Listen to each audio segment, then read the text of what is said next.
Volvemos 9:39 AM de la mañana en Posadas 3 de julio y ya tenemos la presencia de una amiga personal. Te cuento que la conozco desde que somos muy chiquititas porque crecimos en el mismo barrio.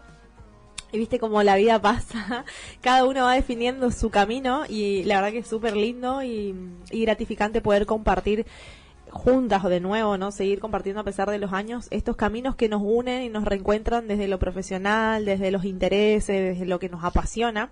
Sé que es una apasionada de las leyes, además es de cáncer, es apasionada de la familia, de lo sistémico, de las dinámicas y nos va a contar un poco acerca de todo esto desde su visión profesional. Es abogada, le doy la bienvenida a la doctora Natalia Lorena Toledo. Bienvenida, amiga. Vichy, para los que la conocemos.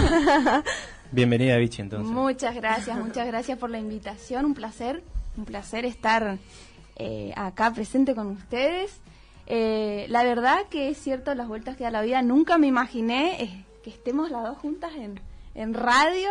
Y compartiendo algo que nos gusta mucho, que es hablar de la familia, que es hablar de lo profesional, que es hablar de las cosas que sabemos que le podemos aportar a lo social para tener una vida por ahí, una mejor calidad de vida. Y en este caso, especialmente, mi interés en invitarte era justamente tratar de hablar, de esto que vos sabés tanto, porque te dedicás a esto, ¿sí? A tratar de resolverle también problemas a la gente desde tu disciplina y ver cómo nos afectan los conflictos, cómo somos los seres humanos cuando entramos en conflicto con alguien que de golpe fue tan importante para nosotros como es una expareja, por ejemplo, ¿no? ¿Qué ves? Alguien que pensaste que iba a ser el amor de tu vida, claro, que ibas a pasar, te ibas a volver viejitos y cosas. Y comer perdices. Sí. Claro, es muy fuerte porque uno viene entra en un conflicto como puede ser un divorcio, una separación, un acuerdo, con ilusiones rotas, con sueños rotos, con proyectos que se han roto, con desilusiones, con decepciones y con, en el peor de los casos, con mucho odio, con mucho resentimiento. ¿Cómo somos cuando entramos a tu estudio a pedir que me divorcies de ese desgraciado? O de esa desgraciada. Que pase el desgraciado. ¿Qué ves ahí? La verdad que cada caso es particular, tiene sus aristas porque cada familia es única. No podemos decir que una familia es igual que la otra porque no es así. Y me pasa mucho cuando me plantean el tema de alimentos, el tema de la regulación de los montos.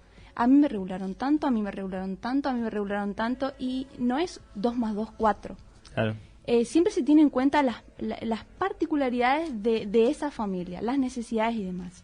Entonces, en cada caso que se te presenta, te puedes ir de un extremo al otro. Pero los que siempre hacen más ruido son estos, los más conflictivos.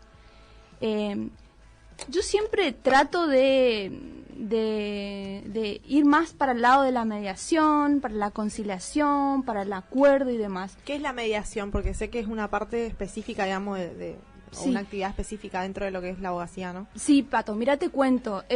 Con el tema del Centro Judicial de Mediación en la ciudad de Posadas, que funciona aproximadamente, si mal no recuerdo, desde el 2010, se empezó a instaurar en la población el tema de la mediación. ¿Por qué? Porque previo a entablar mi demanda por alimentos, cuidado personal o régimen de comunicación y contacto, tengo una mediación prejudicial obligatoria. Entonces tengo que pasar por este centro judicial de mediación. El famoso SEJUME, exactamente. Sí. Entonces la gente se está acostumbrando a la mediación.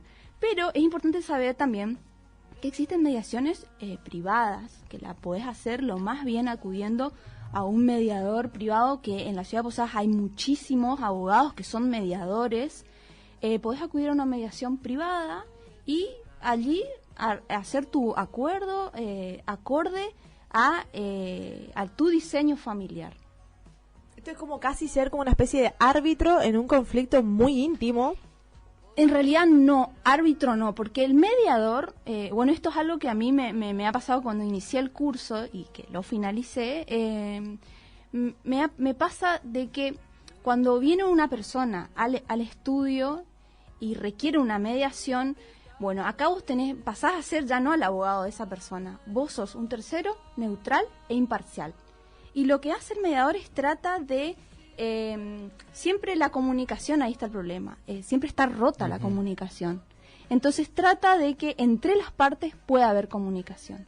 Y también trata de que esas vallas, esos muros que existen, que impiden esa comunicación, trata de ir derrumbándolos poco a poco. Pero la idea es que entre las partes puedan hablar justamente, comunicarse, y si es que se puede llegar a un acuerdo. No, ahí hay gente que por ahí dice, ay, pero yo hablo con fulano, por ahí hablar no es comunicar. Eso también es importante, porque en lo sistémico yo creo que siempre pasa en las mejores familias. Hay como una cuestión de que uno cree que porque habla, porque discute, porque confronta, está resolviendo o está comunicando, y a lo mejor la comunicación está rota igual, y por eso falta comprensión. Claro, lo que se me viene a la cabeza, ¿no? Por ahí, yo digo, estoy hablando y yo le hablo. ¿Y no me escucha? Y no me escucha, es capaz que porque mi forma de hablar es imponiéndote lo que yo estoy queriendo, o sea. Total. El otro día también hablábamos, porque también teníamos cuestiones judiciales, que un abogado me dijo, más vale un mal arreglo que un buen juicio. Que un buen juicio. Es cierto. Todo lo que, o sea, el mediador, digamos, hacerle ver a la otra parte, mira, los pros y los contras, de seguir o no seguir, o sea, ver qué nos conviene. Y justamente hablando con el tema de los chicos, de los niños, que generalmente son, en estos casos de alimento, etcétera, son los que están en el medio, decir, bueno, más vale un mal arreglo que un buen juicio, porque decir, bueno, al final de cuentas, ganaste el juicio, ponele, pero todo lo que llevó en el medio, todo lo que se rompe en el camino, todo lo que se rompe, todo lo que se así, sufrió en el medio es capaz irreparable o va a llevar mucho tiempo.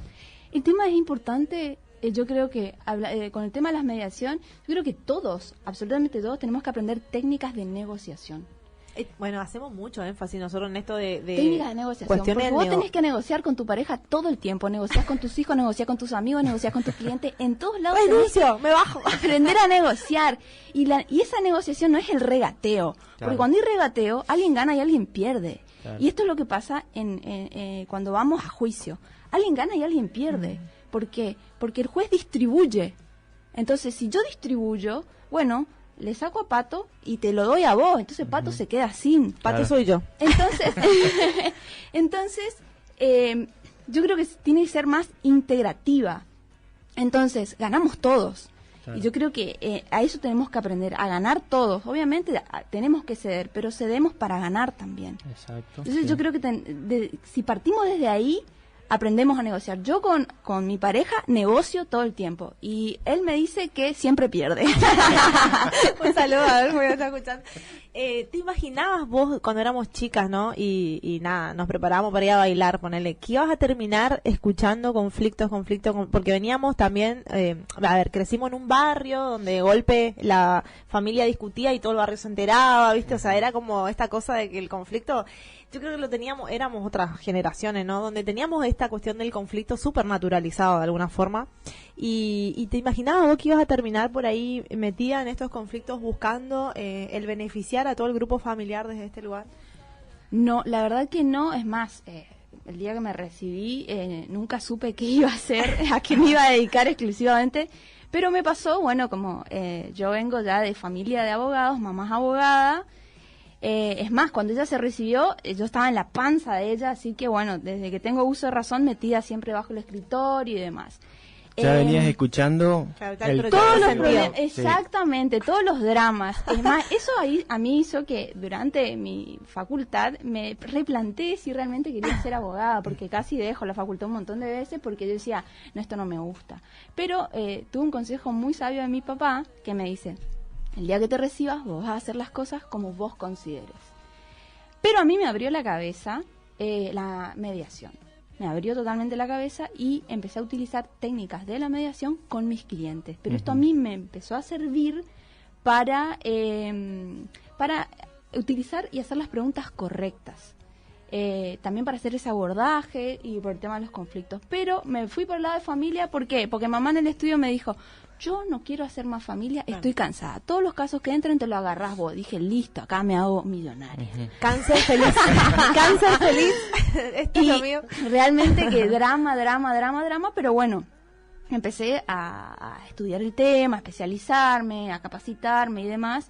Y es como que siento, como que encontré una forma nueva de abordar el ejercicio de la profesión, pero ya no desde lo contencioso, desde el litigio, sino desde poder ayudar a la familia, tratando en lo posible de evitar el litigio. A veces no se puede evitar, porque es la verdad. Pero sé que se pueden hacer arreglos, se pueden hacer acuerdos, sin justamente lo que decías vos, Pato, romper y sin crear esas heridas que muchas veces el tiempo las sanará, pero lo que producen los hijos es insalvable. Claro. O sea, hay un tiempo perdido ahí que no se recupera, Sí, aparte, ¿no? totalmente. Y yo llego a tu estudio llena de odio, resentimiento, y vos me decís, no, vamos a mediar, fíjate, yo lo llamo, deja que yo hablo, y yo digo, no, sacale todo. O sea, llego con esa bronca. ¿Me convences? O sea, ¿lográs en alguna situación así donde el otro llega muy lastimado también? Porque esta cuestión del enojo tiene que ver con el dolor, y a veces nos enceguecemos mucho, y de golpe, bueno, vos tendés a proponerle al otro como una negociación en el medio, y se logra eso. ¿Te cuesta? ¿Con qué otras disciplinas o con qué otros profesionales por ahí acompañás eso? Mira, yo cuando tengo la primera consulta, siempre a mí me dicen, pero vos perdés mucho tiempo. No, yo, mis primeras consultas me duran entre 2 horas y 2 horas y media, porque son casos de familia, que vos tenés que hacer, es más integral, no es que te escucho, listo, pum, Vos tenés no. que más o menos, o sea, formar parte de esa familia en esa Claro. situación. Tenés Exactamente, que tenés que entender introducir, cuál es la problemática. claro, todas las aristas, todo el- Entrar a fondo, porque vos en media hora, ¿qué es lo que vas a poder llegar a introducirte un poco en la vida o en el sentimiento o siquiera en lo que llegó a pasar esa persona? Acá tenés que trabajar mucho la empatía también, la escucha activa, obviamente sacarte de ese lugar de juzgador, porque vos no sos juzgador. Acá también tenés que sacarte mucho ese ropaje que vos ya tenés de los prejuicios, y no llegar y decir, escuchar a la persona y le mirás y ya le estás juzgando, porque vos no estás para eso. Claro. Entonces, en realidad tenés que, yo creo como que la vida a uno lo va preparando, ¿no? Yo tal vez 10 años atrás nunca hubiera pensado que yo hoy me podría sentar frente a una persona, no juzgarla, escucharla, y tratar también. Otra cosa es hacer un asesoramiento integral en el sentido de los pros y los contras, pero sobre todo los contras, porque muchos deciden en base a los pros y no te das cuenta de los contras. Entonces, uno de los contras también es lo económico, que lamentablemente todos pensamos, la mayoría, con el bolsillo. Sí. Entonces, si yo te digo, mira, un juicio te va a llevar este tiempo, vas a tener que tener mucha paciencia, te va a salir este dinero y demás. Que es lo que yo te diga, tenés las costas y tenés un montón de gastos que cuando vos le empezás a decir a la persona realmente, Llamale, arreglamos.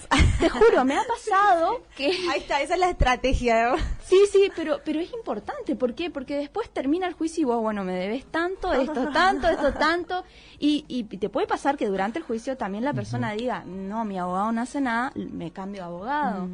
Y los tiempos de la justicia son perversos, más en familia. Sí, sí. Entonces, cuando también le explicas esa parte, la económica, los tiempos, ellos se dan cuenta que les conviene mucho más decir, como me pasó con una clienta, que le dije, bueno, le dije los honorarios, cómo le iba a salir, cuánto tiempo iba a tardar, me dice, ¿y si yo le llamo al papá del nene? Me dice, ¿será que podemos hacer un acuerdo? Me dice, y que él se haga cargo de la mitad de los gastos. Totalmente, le digo, se puede.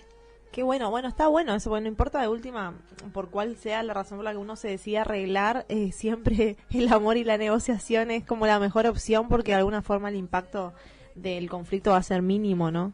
Bueno, vamos a seguir hablando un poco de esto en el próximo bloque y vamos a ver cómo impacta esto en los niños, que es la parte que por ahí más nos interesa. 9:59 AM y seguimos charlando con la doctora Toledo a ver cómo nos relacionamos los humanos cuando estamos en conflicto, ¿no?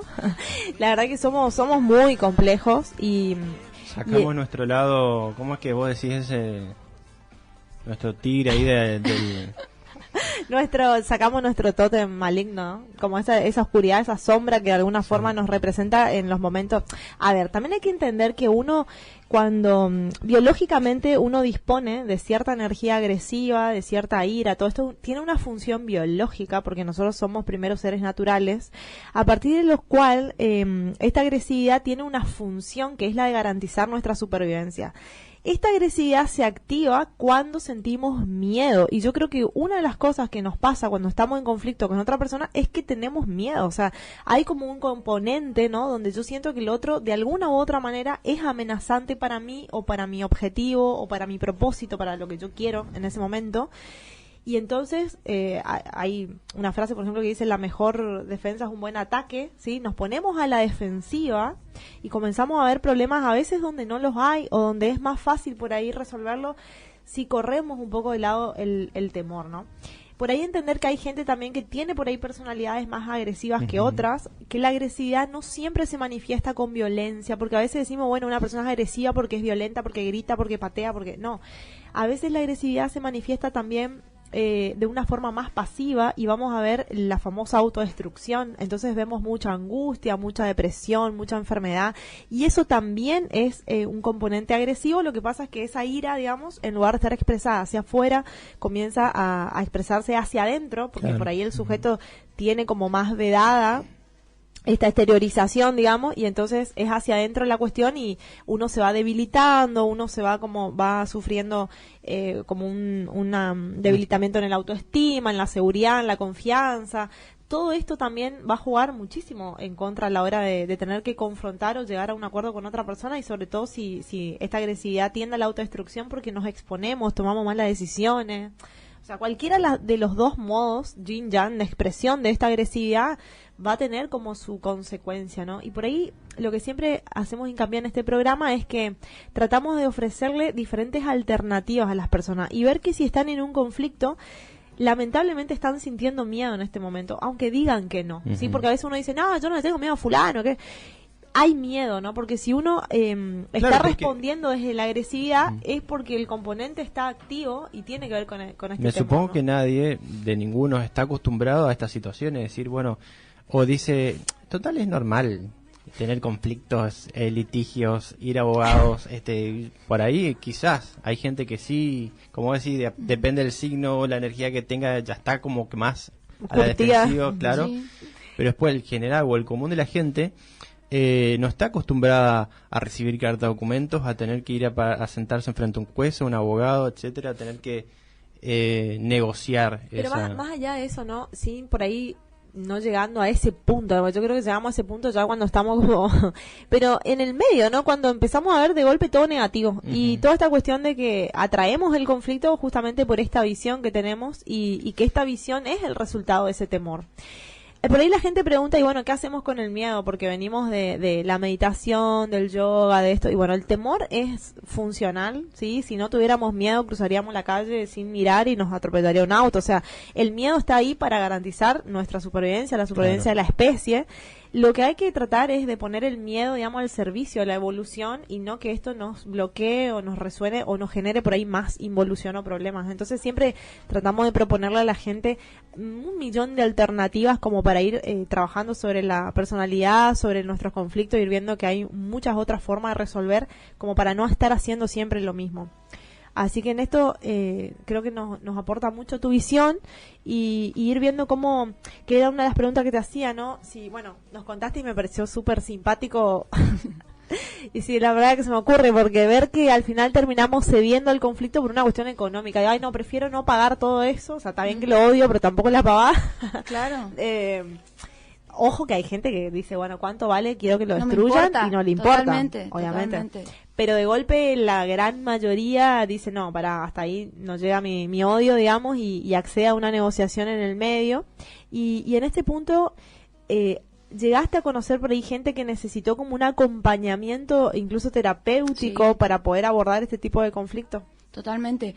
Yo hago mucho violencia familiar, y me ha tocado muchas mujeres, la verdad que la mayoría son mujeres, que han venido al estudio a consulta por casos de violencia. En esos casos yo siempre recomiendo que un terapeuta y también un acompañamiento si hay menores, porque para los chicos la ruptura de la pareja o cuando hay violencia, a ellos les afecta negativamente. Ujú. Entonces, en esos casos siempre recomiendo la ayuda de un psicólogo, un terapeuta. Podés percibir, por ejemplo, en el discurso de la madre o del padre esta cuestión de que muchas veces ponen al niño como de rehén. Sí. Y hay Claro. un discurso que yo también por ahí lo escucho mucho que es, viste, a mí me pasa esto con fulano, con el padre o con la madre y el hijo esto y hablan del hijo como si el hijo estuviera sufriendo las consecuencias de algo que sí, que lo estás generando vos o que lo estás alimentando vos y que de alguna forma es como que nos cuesta responsabilizarnos de eso. Esa es la palabra. Yo creo que a los progenitores evaden la responsabilidad y la toma de decisiones, que muchas veces por ese tema se judicializan, porque no quieren tener ese peso de la toma de la decisión. Y qué importante que es, porque un tercero, un juez, está decidiendo sobre tu vida, cuando vos, en el ejercicio de la autonomía de la voluntad, podés decidir qué es lo mejor para vos, porque nadie mejor que los mismos progenitores son los más aptos para decidir qué es lo mejor para cada uno, para los chicos. Pero bueno, en muchos casos esto lo dejan en manos de un tercero que decida. Me lavo las manos. Claro, y en la mediación pasa que el mediador no es el que decide, no es juez. Los que deciden son las partes, porque la mediación, uno de los principios fundamentales, es la voluntariedad. Las partes están en la mediación porque así lo quieren. Imagínate qué difícil que es para un mediador, encima que la parte no quiere estar, tratar de convencerla para que esté. Entonces, el principio rector de la mediación es la voluntariedad. Entonces, cuando las partes se reúnen, van a esa reunión conjunta, ya es un principio de acuerdo, porque, bueno, es positivo y el mediador lo ve como muy bueno, obviamente, que las partes hayan ido. Entonces, como es un principio de un acuerdo. Pero lo que yo veo en todo este largo tiempo de ejercicio de la profesión y también del ejercicio de la profesión de mi madre, es que las personas no se hacen responsables, los adultos no se hacen responsables de la toma de decisiones. Y qué mal que le hacemos a los hijos cuando no nos hacemos cargo, porque no nos damos cuenta, porque esto se ve mucho en la dinámica sistémica, por ahí desde lo psicológico, porque nos damos cuenta que el niño viene lleno de culpas, lleno de presiones, lleno de angustia, porque la madre sufre, el padre sufre, porque y está confundido, está lleno de perturbaciones porque no entiende por ahí qué es lo que está pasando y cuál es su lugar dentro de todo ese conflicto. Entonces, tiene que ayudar a la madre, si tiene que odiar al padre o si tiene que odiar a la madre y amar al padre, o sea, y entran o los ponemos sin querer, a lo mejor, ¿no? En un lugar horrible, digamos, ¿no? Sí, porque el niño siente que tiene que elegir entre el padre o la madre. Claro. Y esa situación es muy fea para el chico, tener que decir a quién elige. Sí, a mí yo tengo un caso particular, digamos, que yo tenía una amiga, 18 años, por ahí uno habla del niño, que sé yo, 18 años, y ella venía y me decía, yo no sé, yo no quiero elegir entre uno u otro. Claro, los quiero los dos. Claro, o sea, y era, vos decís, ya era grande, entre comillas, Sí. ¿no? 18 años, y me imagino yo trasladando eso a un niño de 4, 5, 6, 7 años, debe ser devastador psicológicamente porque... si para una persona ya relativamente mayor le costaba decidir, a un niño peor, o sea, y todo lo que eso le genera después. Ahí viene lo que es el conflicto de lealtades. Eso Totalmente. es terrible. Nosotros trabajamos mucho el conflicto de lealtad y vemos que el niño, vos decías, yo no quiero elegir entre uno y el otro. Bueno, yo quiero poder amar a los dos y a veces amo a los dos, pero eso trae como un precio que es la consecuencia de la culpa. Entonces yo los quiero a los dos, entonces siento culpa por mamá, o sea, y la culpa la pagamos carísimo después de nuestra propia vida, ¿no? Porque siempre insistimos en que el papá representa un aspecto de nuestra vida que por ahí tiene que ver con lo profesional, con el objetivo, con el propósito, la madre, el aspecto del amor y la autoestima.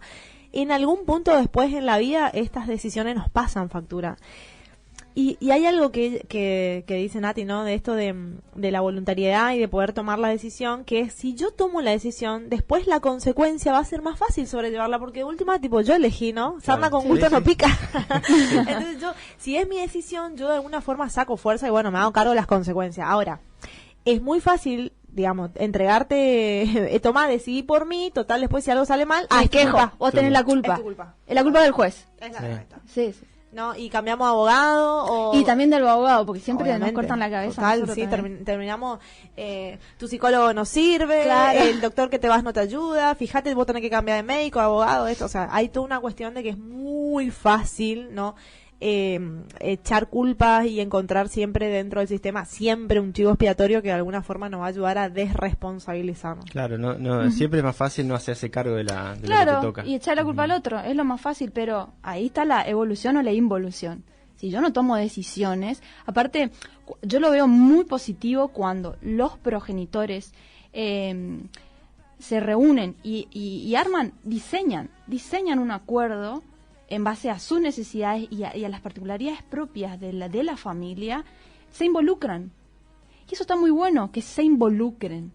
Porque muchas veces puede ser que el juez decida, tome una postura, una decisión, por medio obviamente de una sentencia y una resolución, pero como las partes no se involucraron, no lo van a cumplir tampoco. Claro. ¿Cuántas sentencias hay que no se cumplen? Claro, que no nos representa. Claro, y necesitamos que los progenitores se involucren, pero la forma de involucrarse es justamente así, formando parte de este diseño, de este acuerdo.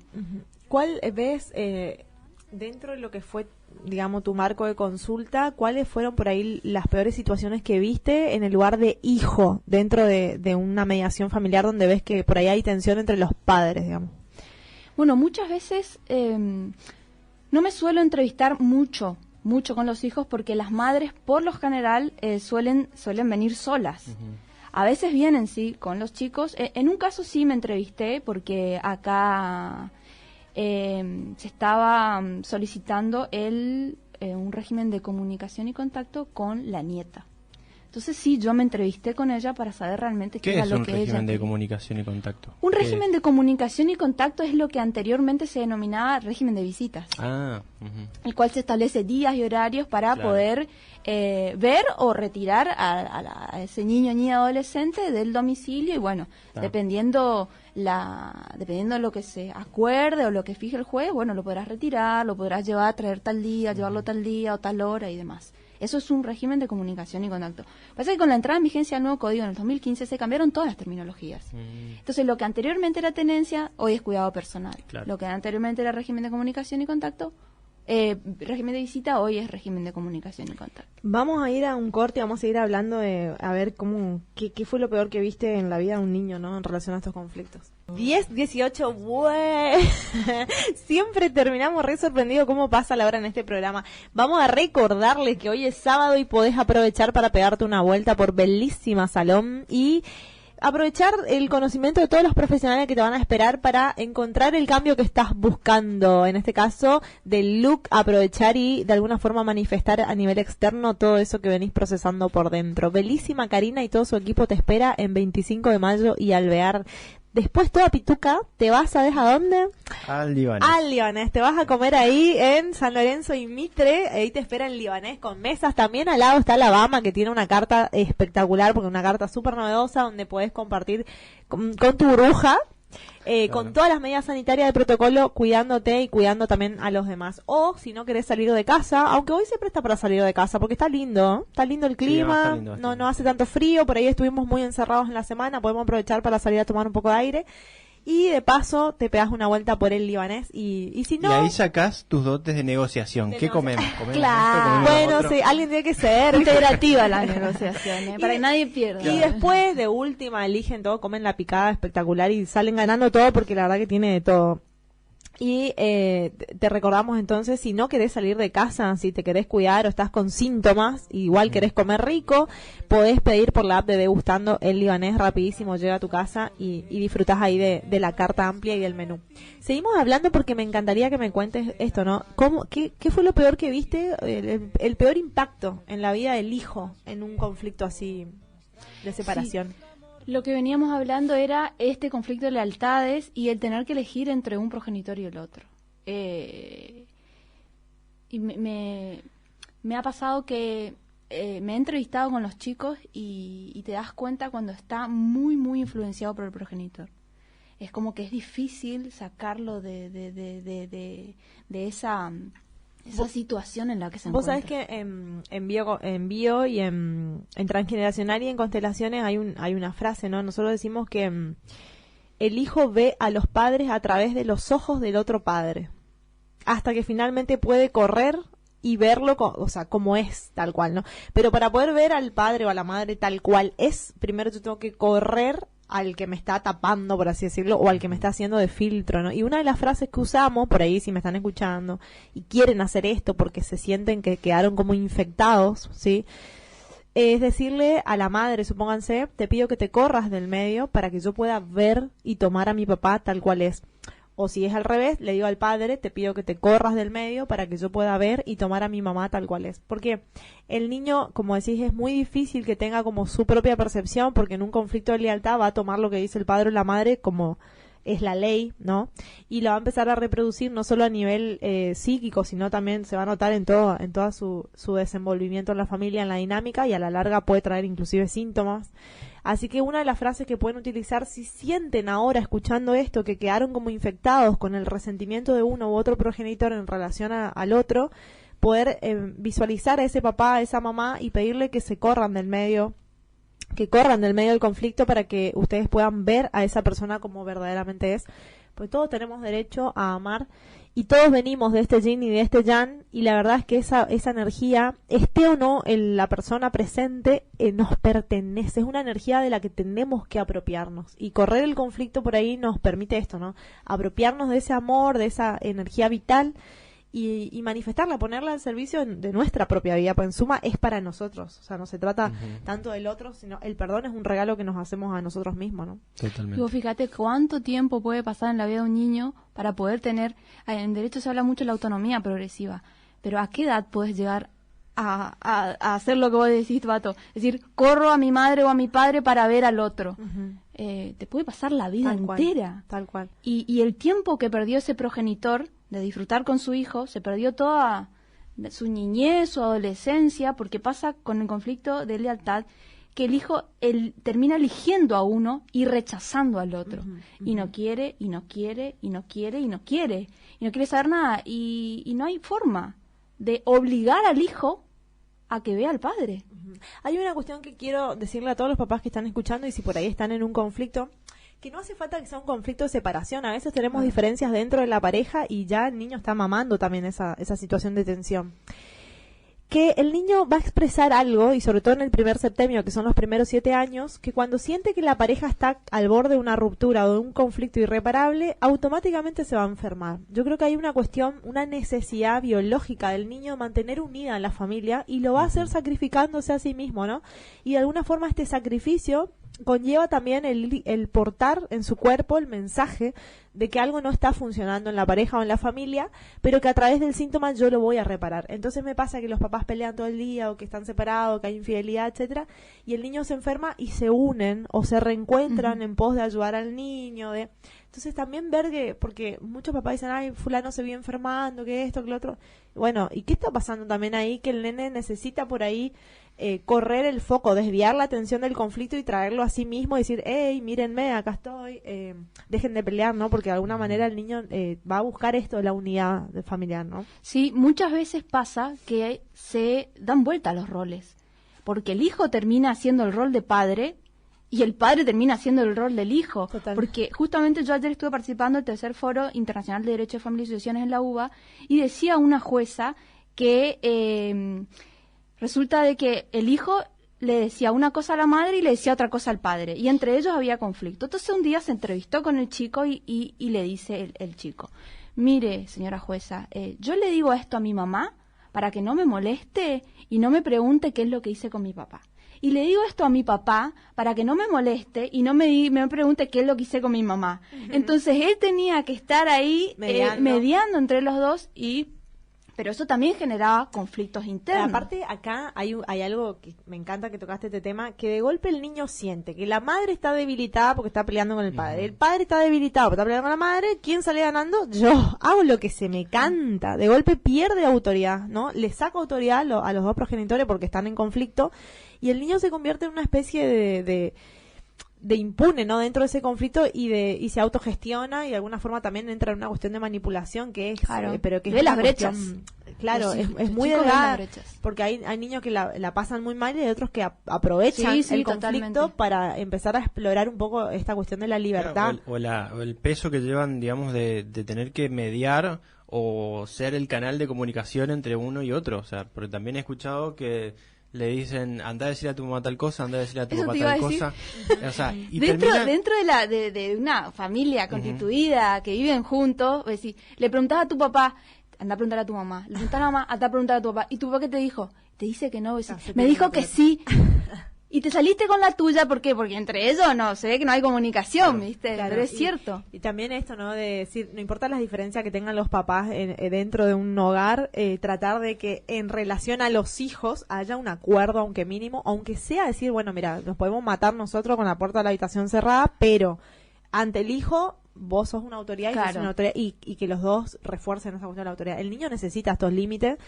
Me ha pasado escuchar, por ejemplo, que una maestra o alguien le dice a un niño, le voy a contar a tu mamá, mirá, portate bien. Ay, que si mi papá están separados, ¿no? Como Claro. nadie me va a decir nada. Yo puedo hacer lo que quiero porque ni ellos pueden hacer nada con su vida. Entonces, de alguna forma, menos lo van a hacer con y la eso mía. vos sabés que genera conflictos cuando los progenitores están separados porque puede pasar que el chico viva con la madre o con el padre y hay uno que pone límites. Y cuando se va a la casa del otro es un viva la pepa. Entonces te vuelve de la casa del otro y dice, no, está insoportable, no me hace caso y demás. Pero bueno, esos son problemas que también se suscitan. Aparte, acá hay otra cosa, ¿no? Decías cuánto tiempo puede pasar hasta que uno logra esa autonomía y el poder ver al padre o a la madre comer. ¿Te ha pasado que llega una persona a divorciarse, supóngase, ¿no? Y hay que hacer un acuerdo o algo y aparece la abuela, el tío, el padrino, el compadre, el padrino de casamiento, el testigo? El vecino. Sí. Son todas partes. Claro, y ahí, ¿cómo arreglas? Porque La verdad que es muy difícil. Es muy difícil cuando el que toma la decisión no es justamente la persona que interviene en el... Supongamos que estamos en un proceso de divorcio.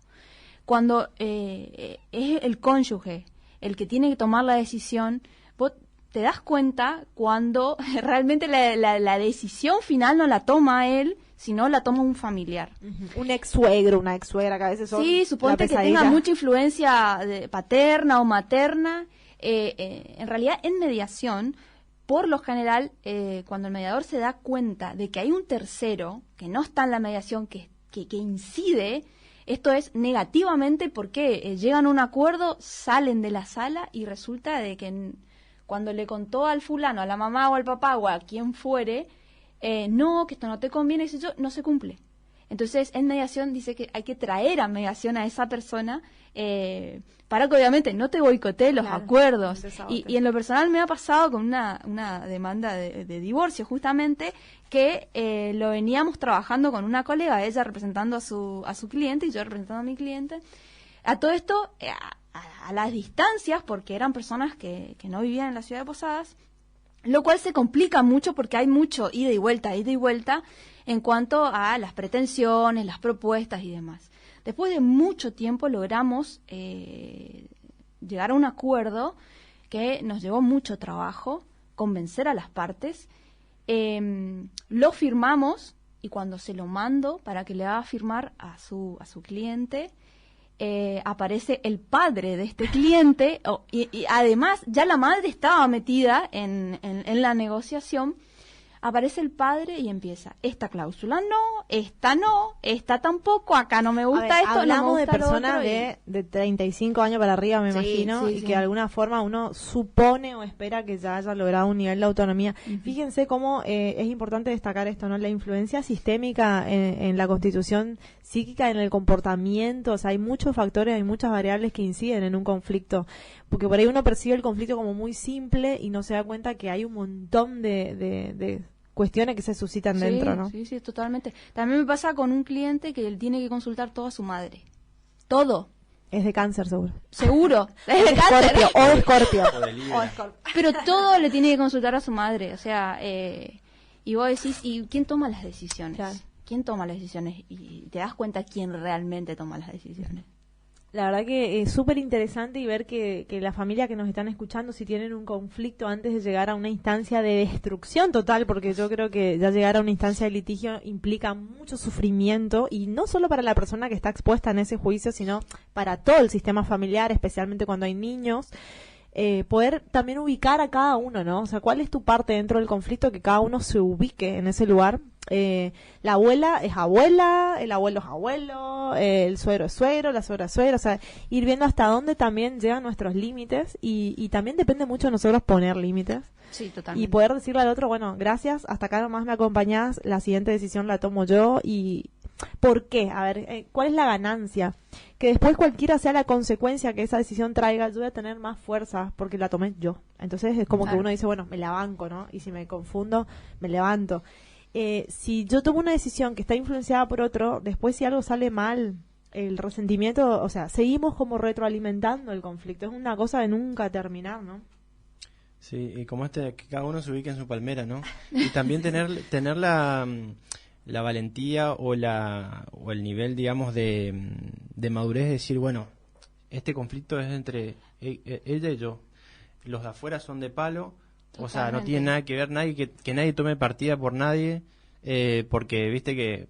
Y también la situación del resto, decir, bueno, no, fulanito y mengano se pelearon, y yo soy pariente de uno, pero y me llevo bien con él. O sea, ver Claro, ese equilibrio, digamos, entre todos para poder seguir conviviendo, porque, o sea, van a seguir viéndose, más si tienen una toda la familia, vida, o sea, estás unido toda la vida si hijo. tenés un hijo. Tal cual. Bert Hellinger dice los órdenes del amor, ¿no? Y esto de los órdenes del amor implica justamente el entender que cada uno tiene su lugar en el sistema, una función en relación a ese lugar que ocupa, y que va a haber salud sistémica cuando cada uno está ubicado en su lugar y está cumpliendo su función y listo. Y respeta también como el lugar del otro. Así que yo creo que esto, llamado también como a tomar conciencia por ahí, ver qué lugar estoy ocupando yo en relación a los conflictos familiares o a las situaciones familiares, y bueno, ir como tomando conciencia de que cuanto mejor ubicado yo esté en mi palmera, en mi cuadrado, claro, mejor nos va a ir como familia, ¿no?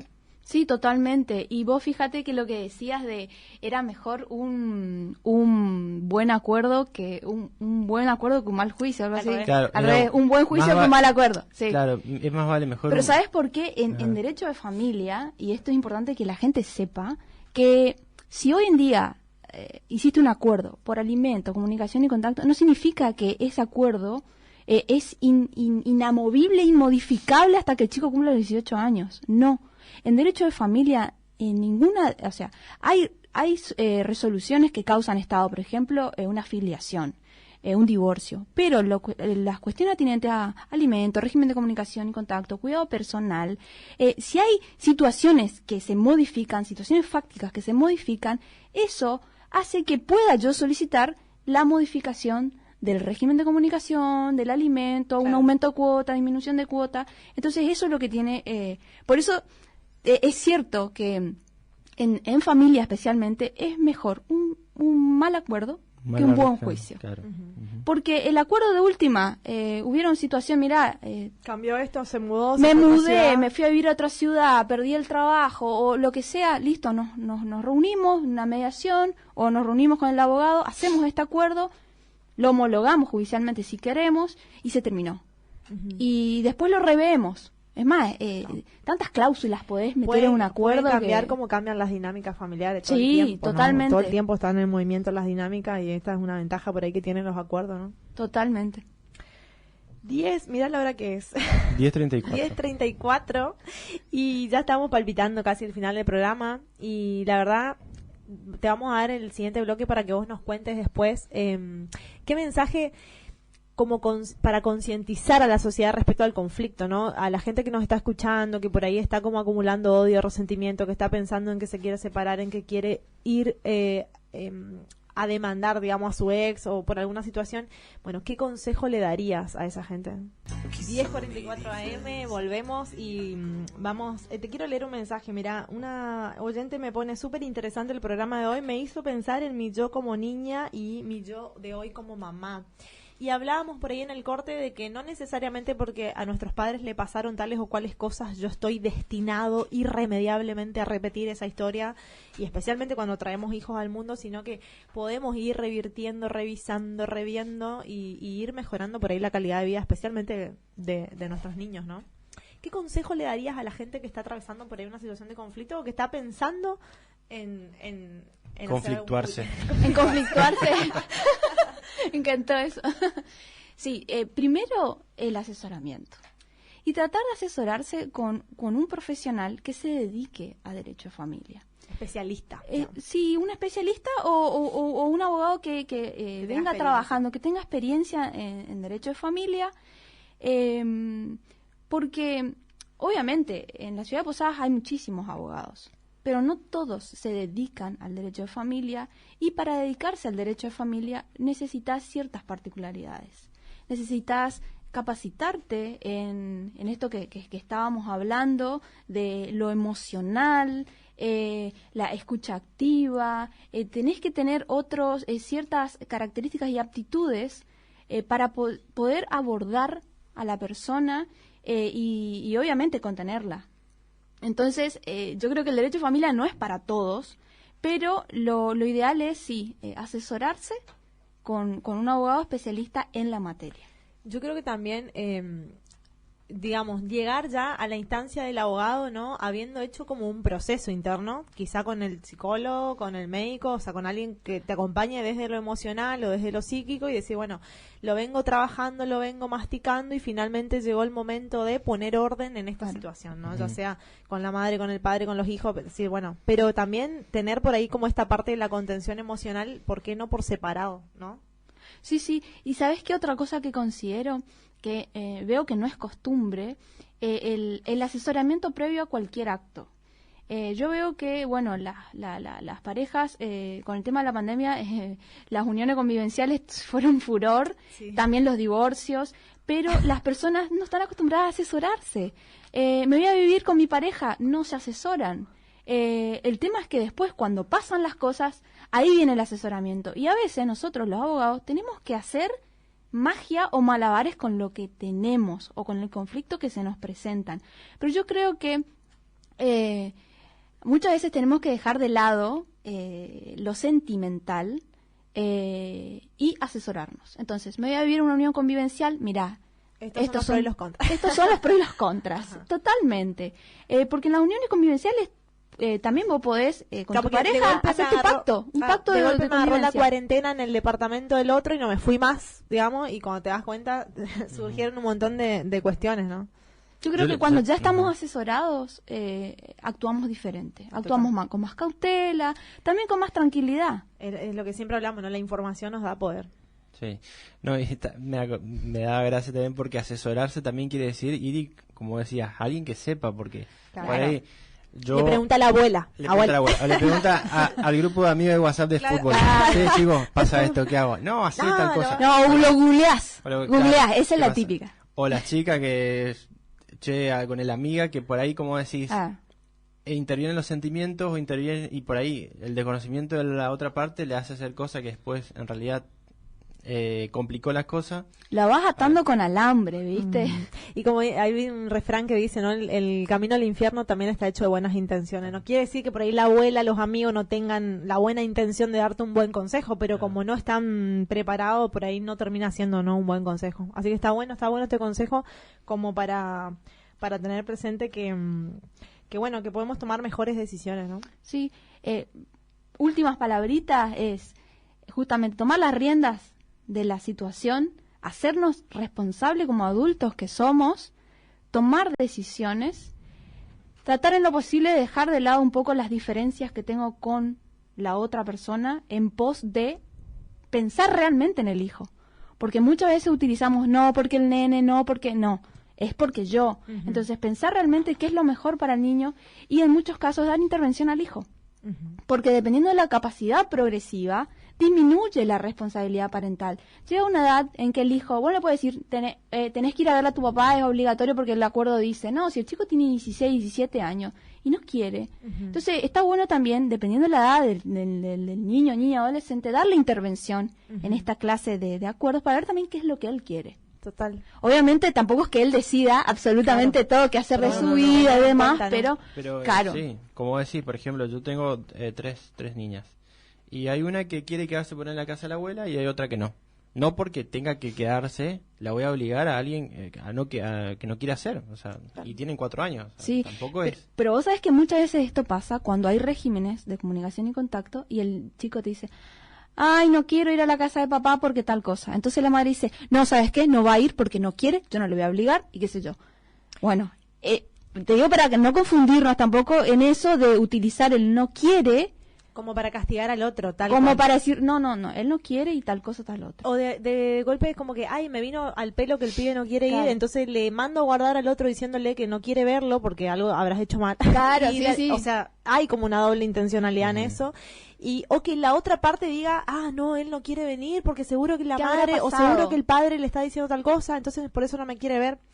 Esta subjetividad por ahí correrla y ver realmente poder ver al niño, poder ver al sujeto, ¿no? Detrás de toda esta intención. Bueno, amiga, te doy las gracias por, Gracias a por haber usted, un venido a placer. acompañarnos. La verdad que es para hablar largo y tendido de todos estos temas que nos súper interesa, que la gente se reenganchó. Te mandan muchos saludos. ¿Dónde te podemos encontrar si queremos ver por ahí? Porque sé que estás a full en las redes. En Instagram, Natalia Lorena Toledo, y en Facebook también, Natalia Toledo. Natalia Lorena Toledo en Instagram, y también sube videos, info súper interesantes sobre todas estas cuestiones familiares que nos ayudan a tener una visión más amplia. La información nos da poder y podemos tomar mejores decisiones. Hacete cargo sería el programa, ¿no? Hacete cargo. Hagámonos cargo. Sí. Porque si yo no decido, alguien está decidiendo por mí. Eso es importante. Así que bueno, te agradezco un montón y también le mando un abrazo grande.